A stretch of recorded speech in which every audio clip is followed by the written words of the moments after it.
Թարմացված լրահոսով News-ը եթեր վերադարձել, ես Լիլիթ Մուրադյանը, ողջույն սիրելի հայրենակիցներ։ Եվ այսպես այսօր ուշագրավ հայտարարություն է արել Թուրքիայի արտգործնախարար Հաքան Ֆիդանը, ըստ էության հաստատելով բազմաթիվ թե հայ, թե անգամ թուրք փորձագետների կարծիքը, որ հայ-թուրքական հարաբերությունների կարգավորման այս process-ը առանց նախապայմանների չի ընթանում։ Ֆիդանը հայտարարել է, թե Թուրքիան պատրաստ է Հայաստանի հետ կարգավորել հարաբերությունները եւ բացել սահմանը, երբ Ադրբեջանի եւ Հայաստանի միջև վերջնական խաղաղության պայմանագիր կստորագրվի։ Բայց սա միակ նախապայմանը չէ, խոսել է նաև սահմանադրության փոփոխության ու թրիփին վերաբերող այնպիսի հարցերի մասին, որոնք տեղ չեն գտել Վաշինգտոնում ստորագրված տեքստի մեջ։ Մի խոսքով, այսպես բաց իրենց պահանջները ներկայացնելով եւ այն էլ Հաքան Ֆիդանի պես կարևոր մեկի շուրթերով, Թուրքիան նույնիսկ դիվանագիտական զգուշավորության կարիք չի տեսնում։ Այս ընթացքում Ստամբուլում է Հայաստանի ազգային ժողովից պատվիրակություն, որի ղեկավար իշխանական պատգամավորներից մեկն ասել է, հայ-թուրքական հարաբերությունների կարգավորման գործընթացը շուտով կբերի դրական արդյունքների։ Պատգամավորները Թուրքիայում են ԵԱՀԿ խորհրդարանական վեհաժողովի 23-րդ նստաշրջանին մասնակցելու համար։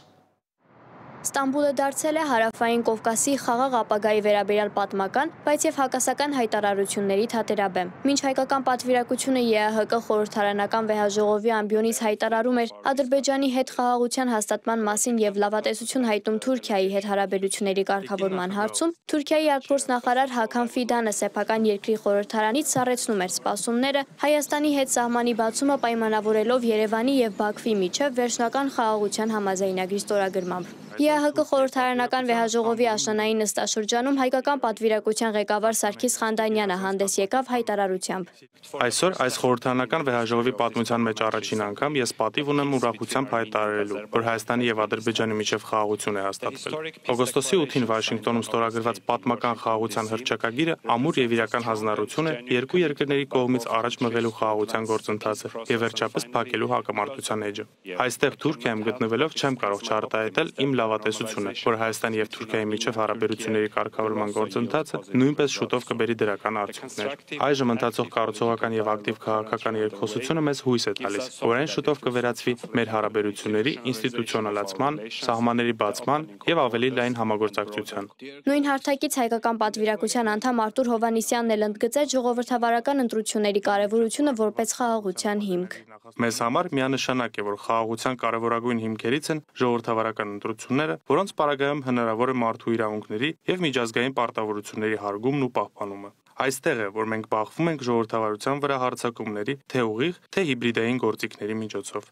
2 օր առաջ Հայաստանի խոշոր քաղաքներից մեկում մենք տեսանք այս ամենը, բայց ուրախությամբ կարող եմ ասել, որ հաղթեցին ժողովրդավարությունն ու խաղաղության օրակարգը։ Զուգահեռաբար Թուրքիայի խորհրդարանում արտգործնախարար Հաքան Ֆիդանը 2026 թվականի բյուջեի քննարկմանը հայտարարեց, որ Թուրքիան Հայաստանի հետ հարաբերությունները կկարգավորի միայն այն բանից հետո, երբ Երևանն ու Բաքուն կստորագրեն վերջնական խաղաղության պայմանագիրը։ Ադրբեջանի հետ վերջնական համաձայնագրի կնքումից հետո Թուրքիան կբացի իր սահմանային դռները Հայաստանի հետ։ Երկու երկրների միջև հարաբերությունների կարգավորումը, սահմանի բացումն ու տնտեսության ակտիվացումը իրենց հայկական կողմի կարևոր հարցեր են։ Մեր հարաբերությունները Հայաստանի հետ հենց այս պահին կարգավորելով Հայաստանի ձեռքից կխլենք Ադրբեջանի հետ խաղաղության պայմանագիր կնքելու համար անհրաժեշտ ամենակարևոր շարժառիթը։ Դրանով հնարավոր է տարածաշրջանում սառեցված պատերազմի առաջ կանգնենք, ինչը չենք ցանկանում։ Թուրք վերլուծաբանի դիտարկմամբ Ֆիդանի հայտարարությունը ոչ թե Անկարայի սեփական դիրքորոշումն է, այլ Բաքվի կողմից գործադրվող ճնշման ուղիղ հետևանք։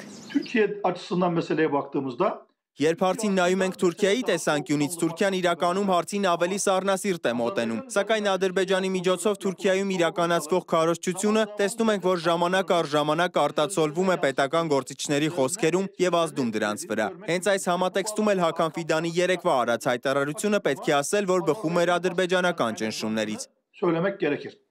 Խաղաղության վերաբերյալ Երևանի հրապարակային ուղերձները չփոխեցին Անկարայի համար դիրքորոշումը, ըստ որի երկկողմ հարաբերությունների կարգավորումն անհնար է առանց Բաքվի հետ համաձայնության, ինչը շատ վերլուծաբանների համոզմամբ փոխանցումներով խաղի գործնական իրագործում է։ Աննա Հարությունյան, Ռիոբն մեդիա։ Ադրբեջանը հետաքրքրված է Միացյալ Նահանգների կողմից իրականացվող Թրամփի ճանապարհի աշխատանքները արագացնելու հարցում, այս մասին ԱՄՆ պետքարտուղարի քաղաքական հարցերով տեղակալ Ալիսոն Հուքերի հետ հանդիպման ժամանակ Ադրբեջանի արտաքին գործերի նախարար Ջեյհուն Բայրամովն է ասել. Քննարկվել է նաև Երևանի հետ հարաբերությունների կարգավորման գործընթացը։ Հիշեցնեմ, որ ամերիկացի պաշտոնյան, որ նախորդին Երևանում էր, հանդիպել է վարչապետ Նիկոլ Փաշինյանի հետ։ Հուքերն ասել էր, որ Երևան է եկել օգոստոսյան հանդիպումների ժամանակ սահմանված տեսլականն առաջ մղելու համար։ Վրաստանը ողջունում է Ադրբեջանի և Հայաստանի միջև խաղաղության համաձայնագրի նախաստորագրումը, հայտարարել է Վրաստանի նախագահ Միխայիլ Կավելաշվիլին պաշտոնական այցով այդ երկրում գտնվող Հայաստանի նախագահ Վահագն Խաչատուրյանի հետ հանդիպման ժամանակ։ Կավելաշվիլին նշել է, որ Վրաստանը վճռականորեն աջակցում է Հարավային Կովկասում խաղաղության և կայունության հաստատմանը և պատրաստ է անհրաժեշտության դեպքում շարունակել իր ներդրումն ունենալ այդ գործընթացում։ Հիմա մի շատ հետաքրքիր թեմայի մասին ենք խոսելու, վերջին շրջանում համացանցում հաճախ են հանդիպում տեսանյութեր ԴՆԹ թեստերի մասին։ Մարդիկ ուզում են պարզել, ինչ ազգի ներկայացուցիչ են եղել իրենց նախնիները ու հաճախ պարզում են, որ որևէ կապ չունեն այն ազգի հետ, որի ներկայացուցիչ են իրենց համարել։ Տեսախցիկի առաջ նկարում են իրենց արձագանքը, սովորաբար զարմացած ու հավաքում 100,000-ներով, նույնիսկ միլիոններով դիտումներ։ Իմ գործընկեր Անի Հովհաննիսյանը զրուցել է ԴՆԹ թեստ տարած մի գերմանացու հետ։ Շատ հաճախ մարդիկ, որոնք հրապարակայինորեն կիսվում են այսպիսի պատմություններով, սպառնալիքներ են ստանում։ Օրինակ, վերջերս ես կիսվել էի մի տեսանյութով մի թուրք կնոջ մասին, որը բացահայտում է, որ ինքը բնավ թուրք չէ, բայց հետո ես նրանից հաղորդագրություն ստացա։ Նա խնդրում էր ջնջել այն։ Այս թրենդն իրականում նոր չէ, ինչպես ցանկացած նոր բան մոռացված հինն է։ Տարիներ առաջ 2010-ականներին էր այսպես կոչված ԴՆԹ ճգնաժամ մեր հարևան Թուրքիայում։ Շատերը հանկարծ բացահայտում էին, որ իրականում ոչ թե Թուրքի արյուն են կրում, այլ հայի, հույնի, լազի եւ այլն։ Թեմայի մասին հատուկ ռեպորտաժ է պատրաստում իմ գործընկեր Անի Հովհաննիսյանը, որի հետ հիմա կխոսենք տաղավարում։ Անի, ողջույն, նախ շատ հետաքրքիր թեմա ես ընտրել ու առաջին ինձ հետաքրքիր է արդյոք մեր սոցմեդիայում, այսինքն հայկական տիրույթում հայտնվող թուրքերի արձագանքները հիմնականում այն պատճառով են, որ այս թեստերն արվում են Թուրքիայում եւ հետաքրքրություն հիմնական թուրքերի մոտ է, թե սա ինչ-որ համաշխարհային թրենդ է ու բոլորները անում են, պարզապես մեր ռեկում այսպես կոչված հայտնվում են թուրքերը։ Իրականում ամբողջ աշխարհում բավականին մեծ տեմպեր է ստանում այս թրենդը, թե Ամերիկայում է տարածված, թե Վրաստանում, թե Հունաստանում, թե Իրանում, թե Հնդկաստանում, գրեթե բոլոր երկրներում, այսինքն մարդիկ փորձում են հասկանալ, թե ինչ ծագում ունեն իրենք։ Այս հարցը իրականում սկսում է ավելի ու ավելի հետաքրքրել, երբ որ տեսնում են, թե այլ մարդիկ ինչպես են դա պարզում, այսինքն թեստը ինչպես են անում, քանի օր են սպասում, ինչքան են վճարում, այս հարցի պատասխանները իմ ռեպորտաժում կստանան, ինչքան են վճարում, որպեսզի իմանան, թե քանի տոկոս, անգամ տոկոսներով է հնարավոր պարզել, քանի տոկոս, որ ազգից կա քո ԴՆԹ-ի մեջ։ Դες մի կողմից այսպես շատ խորը խնդիր է, հա, ինքնության ճգնաժամ, հատկապես երբ մենք խոսում ենք Թուրքիայի մասին, որովհետև այնտեղ տարիների ընթացքում, դարերի ընթացքում բնականաբար հնարավոր են այդպիսի երևույթներ, բայց մյուս կողմից սա ինչ-որ բիզնեսի է վերածվել եւ ինչ-որ թրենդի դիտումների համար, այսինքն որտեղ է ճշմարտությունը այս ամեն ինչի մեջ, ինչի համար է սա արվում։ Իրականում ցանկացած թրենդ, որքան սկսում է ավելի ու ավելի շատ տարածվել համացանցում, այնքան բիզնես գաղափարները, այսպես ասած, այդ թրենդի հետ կապված գնալով ավելանում են ու ավելանում են, այսինքն շատանում են այն լաբորատորիաները, որ կարողանում են նման ծառայություններ մատուցել, միգուցե նաև տեխնիկապես ավելի են զինվում, որպեսզի նման ծառայություններ կարողանան մատուցել։ Ես փորձել եմ նաև պարզել հասկանալու համար Հայաստանում, որքանով են վերջին շրջանում ավելի շատ դիմում։ Փաստորեն նման միտում իրականում կա, շատ լաբորատորիաների աշխատակիցների հետ եմ զրուցել, իրոք նման միտում կա, գնալով ավելի ու ավելի շատ են դիմում։ Ու սա եւ էլի թրենդի նկարել TikTok-ներ դնելու համար, ենթադրում եմ։ Որովհետեւ ես էլ եմ հաճախ հանդիպում։ Ավելի շատ ոչ թե գիտություն, այլ մարքեթինգ, ես կասեի։ Այսօր ես երբ իմացա, որ դու հենց այս թեման ես ընտրել, հիշեցի Թուրքիայում հայտնի ռոք երաժիշտ Յաշար Քուրթի, այնտեղի ամենահայտնի երաժիշտներից մեկի պատմությունը, Յաշարը չիմանալով, որ ինքը որևէ տարբերակ կա, որ կարող է հանկարծ թուրք չլինի, գնում է միտեղ, որտեղ տեսնում է Կոմիտասի նկարը ու զարմանալիորեն ուզում է հասկանալ, թե ինչու է ինքը այդքան նման հայ կոմիտասին եւ գնում հարցնում է իր պապին, իրենց մեծերին ու հետո նաեւ ԴՆԹ թեստ է անում եւ այսպես պարզում, որ փաստորեն Յաշարը հայ է, հետո մկրտվում է, պարզում է իր ինքնությունը եւ այլն։ Այսպիսի պատմությունները արդեն ինքնության հարցի մասին են, այնտեղ շատ լուրջ խնդիր կա։ Դու ռեպորտաժում այս շերտը եւս շոշափելու ես, այսինքն Թուրքիայում ինչ ճանապարհ են ասնում եւ ազգային անվտանգության ինչ խնդրի մասին է, երբ խոսքը գնում է Թուրքիայի մասին։ Ես զրուցել եմ քաղաքագետ վերլուծաբանի հետ, ով ունի ընկերներ, թուրք ընկերներ, ովքեր պարզել են, որ իրենք ինչպես իրենց ողջ կյանքը մտածել են, որ իրենք թուրք են, իրականության չի համապատասխանում իրենց այդ ներսում նստած այդ ճշմարտությունը։ Այդ մասով այսինքն ռեպորտաժում անդրադարձ կլինի անպայման։ Ու կան ավելի հետաքրքիր մանրամասներ կապված Հայաստանում լաբորատորիաների հետ, գներ, ժամկետներ, դրանք արդեն ռեպորտաժում կտեսնեն։ Իսկապես շատ հետաքրքիր էր, ես էլ այդ մանրամասները չգիտեմ ու սիրով կլսեմ։ Իդեպ երբ խոսեցինք Թուրքիայի մասին, ես այսօր նաև թուրք փորձագետի հետ էի խոսում ու նրանից եւս հետաքրքրվեցի, թե արդյոք իրենց երիտասարդության շրջանում տարածված է այս խնդիրը, կա այդպես կոչված ԴՆԹ ճգնաժամի հարցը եւ այլն։ Նա ասաց, որ ձեզ մոտ Հայաստանում դա անցալվում է որպես այսպիսի մի մեծ իրադարձություն, դուք այդ տեսանյութերը փորձում եք շրջանառել, ասել, որ տեսեք, այնտեղ թուրք չկա, թուրքերի մեծ մասը հայ են իրականում, միլիոններով հայ են ապրում եւ այլն, բայց ասում էր շատ իզուր եք դա վերածում մի մեծ պատմության, որովհետեւ 86 միլիոնանոց Թուրքիայի մեջ մի քանի այդպիսի դեպքերը, որոնք չնայած որ հավաքում են միլիոններով դիտումներ, իրականում ոչ մի բան չեն ու մյուս կողմից ենթադրենք հայ են։ Ինչ է փոխվում դրանից, հա, իրենց ինքնությունը ի վերջո միայն արյունի գենետիկայի այսպիսի հարցերով չի անձի ինքնությունը ձևավորվում, լիքը այլ հատկանիշներով լեզուն, կրոնը, այդտեղ ապրելը, այդ լեզվամտածողությունը, ընդհանրապես աշխարհայացքը եւ այլն։ Խոսքով նա ինձ հորդորեց այսպես շատ չոգևորվել, այսպես ասած, այդ թեմայից։ Լիլիթ, իրականում ինքս այսօր մտածում էի, ինչ կզգայի ես, եթե պարզվեր, որ ես էլ ինչ որ չափով օրինակ թուրքական ծագում կա, թեկուզ շատ փոքր տոկոսով, քանի որ թե իմ հայրական, թե մորական կողմը բավականին ծանր ճանապարհ են անցել, հայրական կողմը դե Եղեռնի տարիներին են եկել ու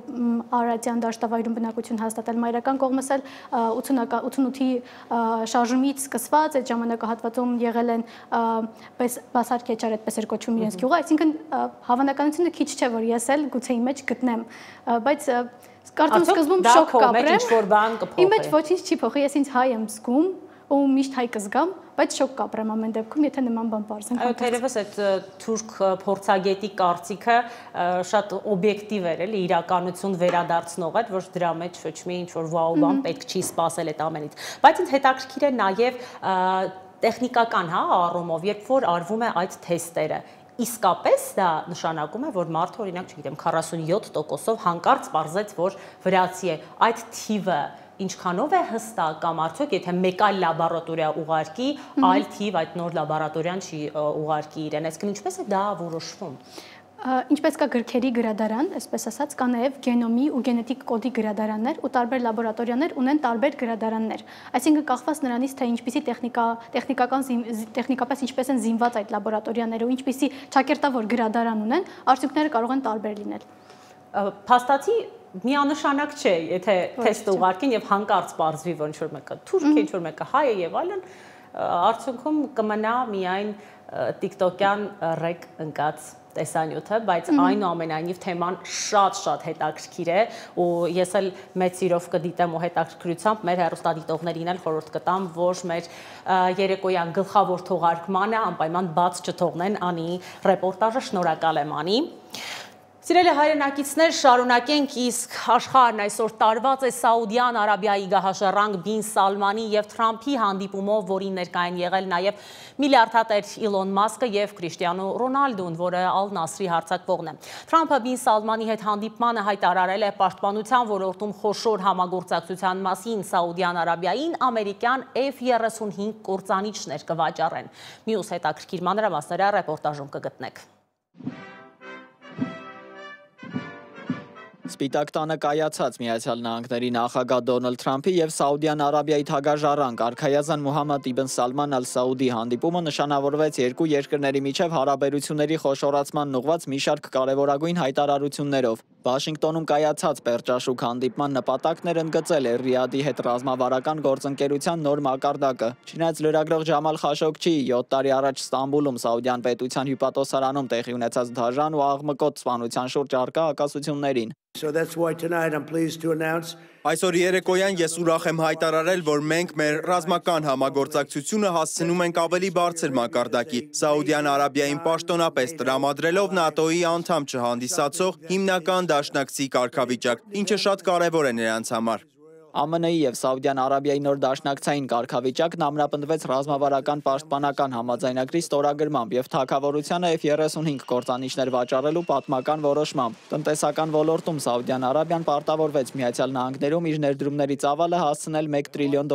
կենտրոնանալով արհեստական բանականության եւ միջուկային էներգետիկայի վրա։ Նախագահ Թրամփը բարձր գնահատեց հագաժառանգի բարեփոխումները, դրանք ժամանակակից հրաշք անվանելով։ Հանդիպան լայնածավալ նշանակությունը ընդգծում էր ընթրիքի հյուրերի բազմազան կազմը, որտեղ ներկա էին Իլոն Մասկը, Վաշինգտոն այցի ընթացքում արքայազնին ուղեկցող ժամանակակից ֆուտբոլի գերաստղ Քրիշտիանո Ռոնալդոն եւ բարձրաստիճան քաղաքական գործիչներ։ Ռոնալդոյի ներկայությունը խորհրդանշում էր սպորտի միջոցով Սաուդյան Արաբիայի համաշխարհային ազդեցության մեծացման ուղղված ջանքերը։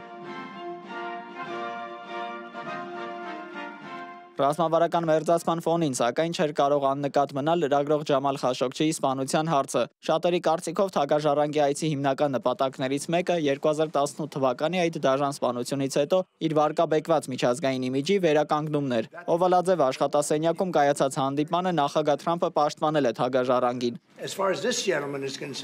Ինչ վերաբերում է այս պարոնին, նա ֆենոմենալ աշխատանք է կատարել։ Դուք նշում եք մեկին, որը չափազանց հակասական անձնավորություն էր։ Շատ մարդիկ չէին սիրում այդ պարոնին, որի մասին խոսում եք անկախ նրանից դուք նրան սիրում եք թե ոչ։ Ինչ որ բաներ պատահեցին, բայց մեր հյուրը դրա մասին ոչինչ չգիտեր, եւ մենք կարող ենք սրանով ավարտել։ Պետք չէ նման հարց տալով անհարմար դրության մեջ դնել մեր հյուրերին։ Թրամփի այս խոսքերին արձագանքել է Ջամալ Խաշոգչիի այրին, Հանան Էլաթր Խաշոգչին, որն իր խորը վիշտն է հայտնել նախագահի բնութագրման կապակցությամբ։ Ես ինձ շատ վատ զգացի, որովհետև Դոնալդ Թրամփը նկարագրեց ուրիշ մեկին, ոչ թե Ջամալին։ Եվ ես կցանկանայի մի օր հանդիպել նախագահ Թրամփի հետ եւ նրան ներկայացնել իսկական Ջամալին։ Նրա հետ կիսվել, թե ով էր իսկական Ջամալը, որքան անկեղծ, քաջ, հիանալի մարդ է նա եղել։ Ինքը թագաժառանգ արքայազան Մուհամմադ բին Սալմանը նույնպես անդրադարձել է թեմային, տեղի ունեցածը որակելով հսկայական սխալ։ Ինչ վերաբերվում է լրագրողին, իսկապես ցավալի է լսել։ Գիտեք, երբ որևէ մեկը կորցնում է իր կյանքը առանց որևէ իրական նպատակի կամ ոչ օրինական ճանապարհով, եւ դա ցավալի է եղել մեզ համար։ Մենք Սաուդյան Արաբիայում ձեռնարկել ենք հետաքննության բոլոր անհրաժեշտ քայլերը եւ բարելավել ենք մեր համակարգը, վստահ լինելու համար, որ նման բան այլևս տեղի չի ունենա։ Դա ցավալի ու հսկայական սխալ էր, եւ մենք անում ենք հնարավոր ամեն ինչ, որպեսզի այն այլևս չկրկնվի։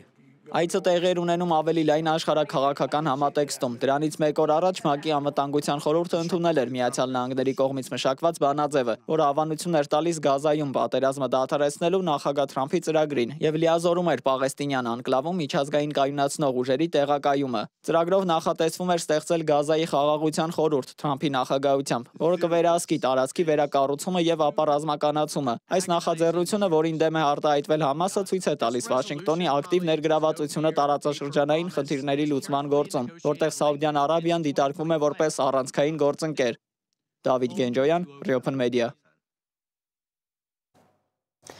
Ուկրաինայի նախագահ Զելենսկին ժամանել է Թուրքիա, նա այսօր բանակցություններ կվարի Թուրքիայի նախագահ Թայիպ Էրդողանի եւ Միացյալ Նահանգների հատուկ ներկայացուցիչ Սթիվ Ուիթքոֆի հետ,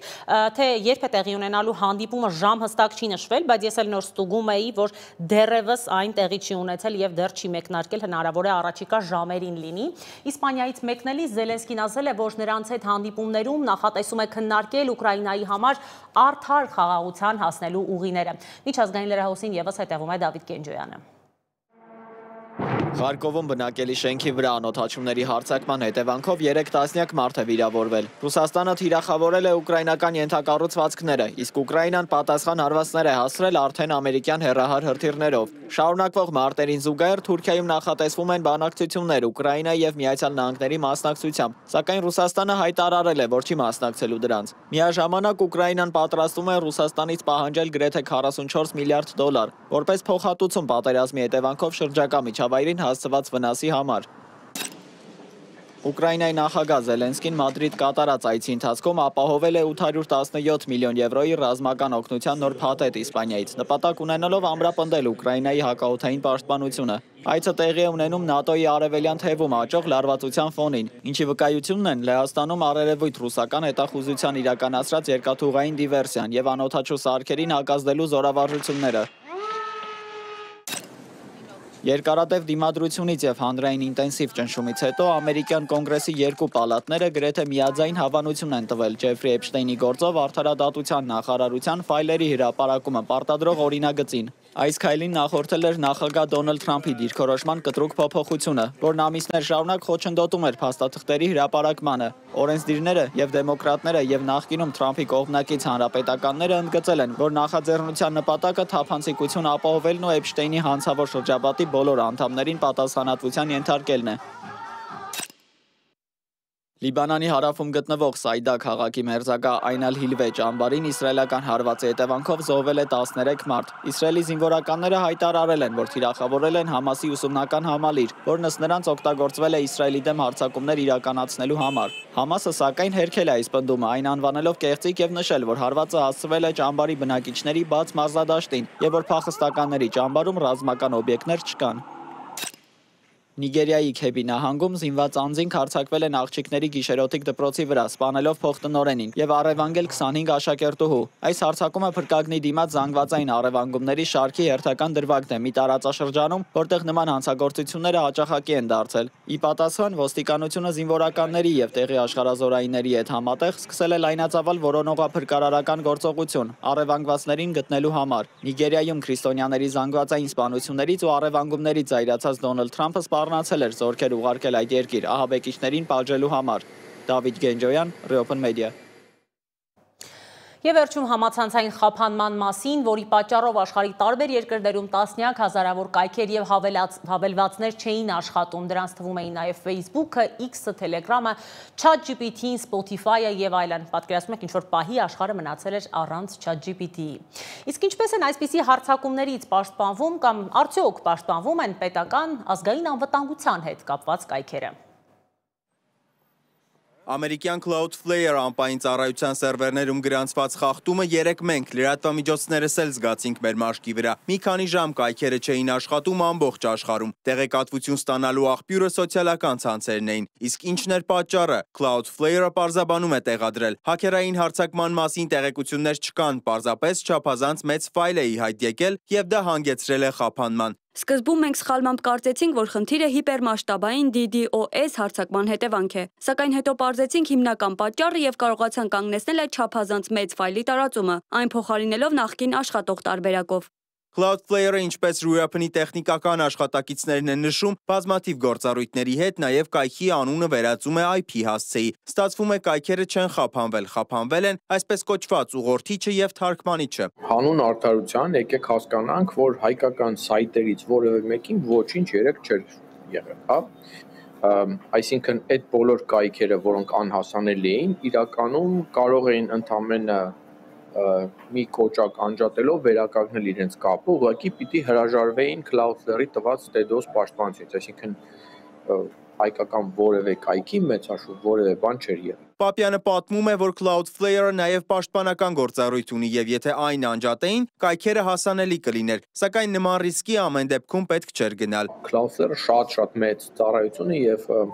իրականում շատերը իր մասին չգիտեն, որովհետեւ ինքը ուղղակի հոյակապ է աշխատում եւ դա է հենց իր գաղտնիքը, աշխարհի կայքերի 1/5-ը կարծեմ, եթե ոչ ավելին հիմնված են Cloudflare-ի վրա, Cloudflare-ը ոչ միայն պաշտպանություն է տալիս, այլ նաեւ բովանդակության հասանելիության ծառայություններ, թույլ է տալիս բազմաթիվ այլ սերվիսներ, միկրոսերվիսներ աշխատեն իր համակարգում, այնպես որ դրա վրա ինտերնետի մի շոշափելի ծանրություն է ընկած, ինքը ունի քեշավորող սերվերներ ամբողջ աշխարհում տարբեր տեղերում, նույն Հայաստանում ունի որոշակի ենթակառուցվածք, ինչի հետևանքով հայաստանյան այն կայքերը, որ Cloudflare-ից են օգտվում, ավելի արագ են բացվում, ավելի պաշտպանված են, եւ Cloudflare-ում շատ քիչ են այսպիսի խնդիրներ, այս են հազվագյուտ դեպքերից մեկն էր, որ սա եղավ։ Հաճախ օրինակ Telegram-ում կհանդիպեք հրապարակումների, Facebook-ի ու Instagram-ի խափանման մասին կամ հակառակը։ Երբեմն հայկական կայքերն են հաքերային հարձակման ենթարկվում։ Լինում է նաև, որ վրացական մի գյուղում ապրող Հայաստան անունով տատիկը որոշում է կտրել օպտիկայի մալուխն ու պատահաբար զրկում Հայաստանի ամբողջ հանրապետությունն ինտերնետից։ Հեշտ է արդյոք տեղեկատվական շրջափակման մեջ հայտնվելը։ Ինտերնետը մեկ հարվածով ոչնչացնել հնարավոր չէ։ Ինտերնետը իր բնույթով ստեղծվել է այնպես, որ նույնիսկ ատոմային պատերազմի կարող է դիմագրավել եւ ասում աշխարհը որ կործանվի, ինտերնետը կարող է մնա եւ շարունակի գործել, որովհետեւ դա բաժանված առանձին ենթացանցերի համակցություն է։ Դրա համար իրեն ասում են համացանց, այսինքն տարբեր ցանցեր իրար միացված են։ Եվ Հայաստանի ներսում էլ կա այսպես կոչված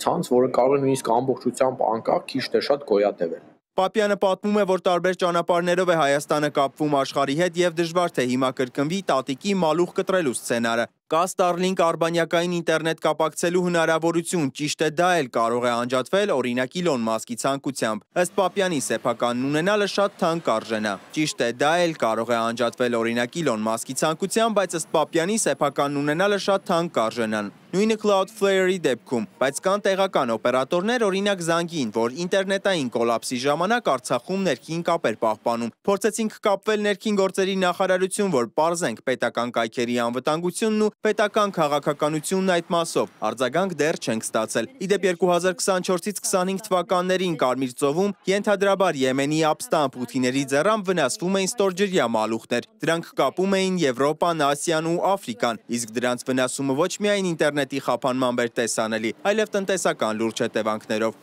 Սիմոն Հովանիսյան, Reopen Media։ Այժմ լրահոսից այսքանը սիրելի հայրենակիցներ, Free News-ի գլխավոր թողարկումը 20:00-ին է, եթերում կլինի իմ գործընկեր Դավիթ Սարգսյանը, իսկ ես ձեզ հրաժեշտ եմ տալիս մինչ վաղը։